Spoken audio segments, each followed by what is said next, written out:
Assalamualaikum warahmatullahi wabarakatuh.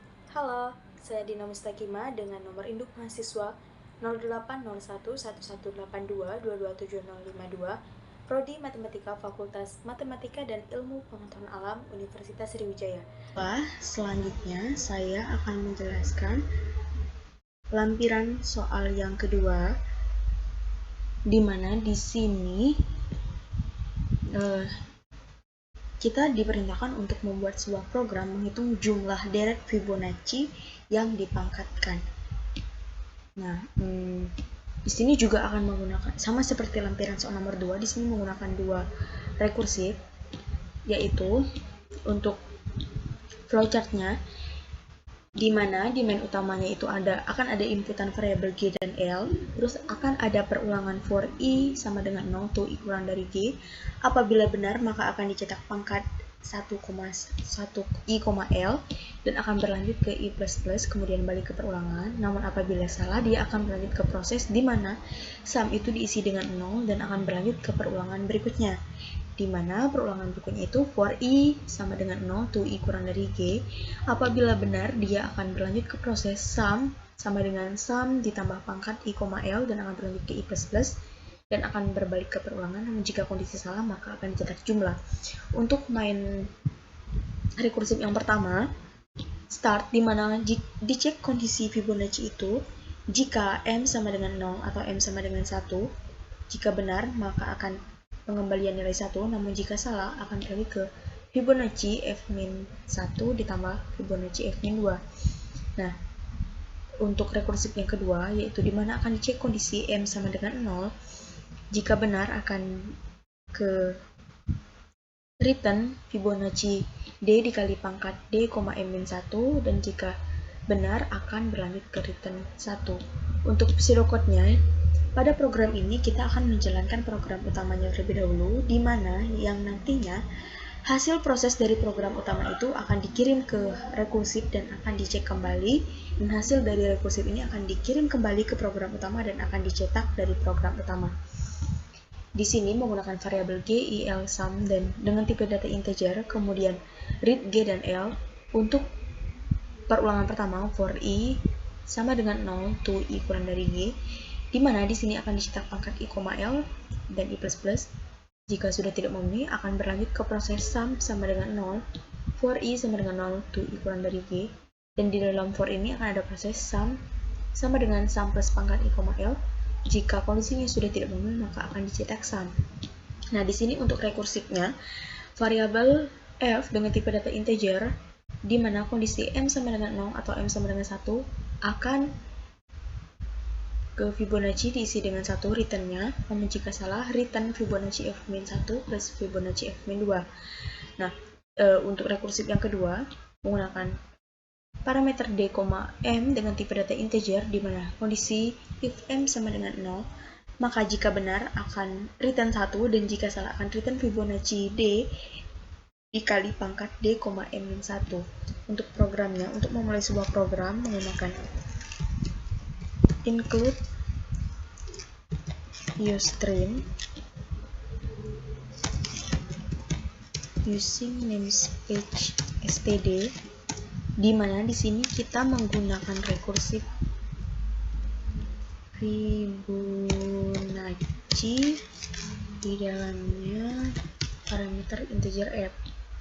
Nah, di sini akan ada kondisi jika f sama dengan 0 atau f sama dengan 1, maka return 1, else return Fibonacci F-1 ditambah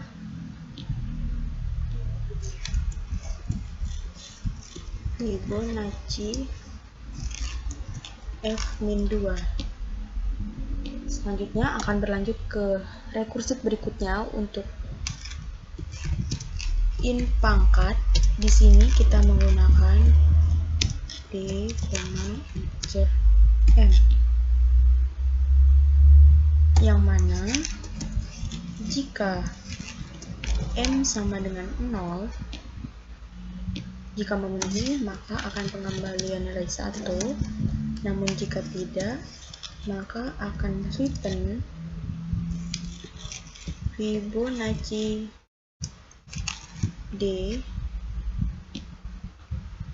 dikali pangkat D, M-1. Nah, selanjutnya kita akan melanjutkan ke main utamanya.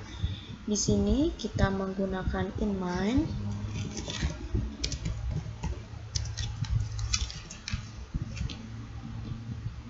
Di dalam fungsi utamanya akan ada variabel G, I, L, dan sum menggunakan tipe data integer.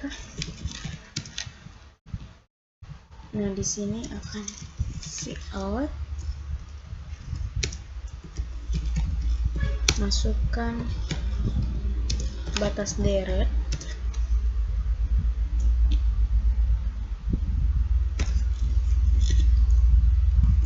in G. Untuk batas deretnya saya menggunakan variabel G. Kemudian cout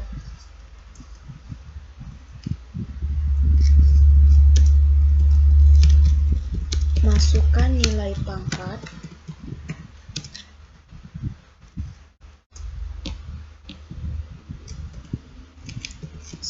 in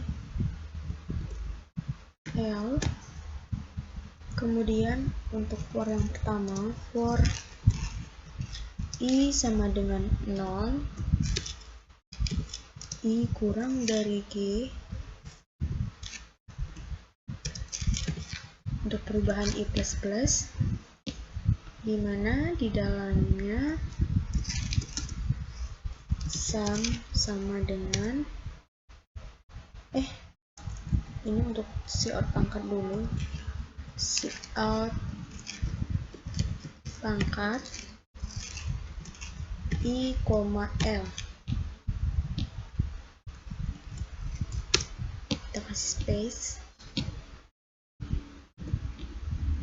Terus agar turun satu baris, kita menggunakan cout and line. Terus untuk kondisi selanjutnya, jika for yang pertama sudah tidak memenuhi, maka akan ada inisialisasi variabel sum dengan nilai awal 0. Untuk perulangan for I sama dengan 0, I kurang dari G, I++.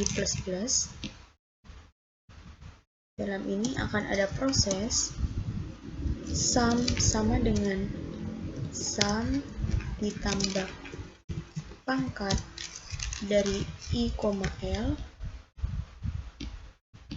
Nah, untuk agar turun satu baris, kita menggunakan cout and line. Kemudian kita akan cetak hasil yang sudah dicek kondisinya di rekursif, yang sudah dikirim kembali ke fungsi utama. Jumlah deret adalah, kita cout dari sum. Nah, di sini kita akan coba run.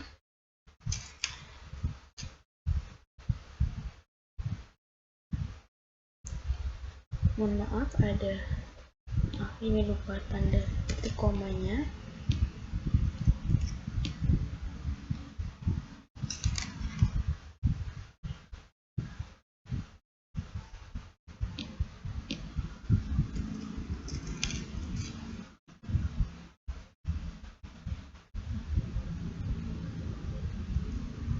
Misalkan kita masukin batas deretnya itu ada 6. Nah, kita masukin pangkatnya itu 2. Nah, jadi deret Fibonacci itu, jadi pangkatnya kan deret Fibonacci itu 1, 1, 2, 3, 5, sama 8. Nah, karena di pangkat 2, 1 pangkat 2 itu 1, 1 pangkat 2 itu 1, 2 pangkat 2 itu 4, 3 pangkat 2 itu 9, 5 pangkat 2 itu 25, 8 pangkat 2 itu 64. Jadi jumlah deretnya itu 104. Oke, sekian penjelasan dari saya, semoga bermanfaat. Mohon maaf apabila ada kesalahan dalam penjelasan. Akhirul kalam, billahi taufiq wal hidayah. Wassalamualaikum warahmatullahi wabarakatuh.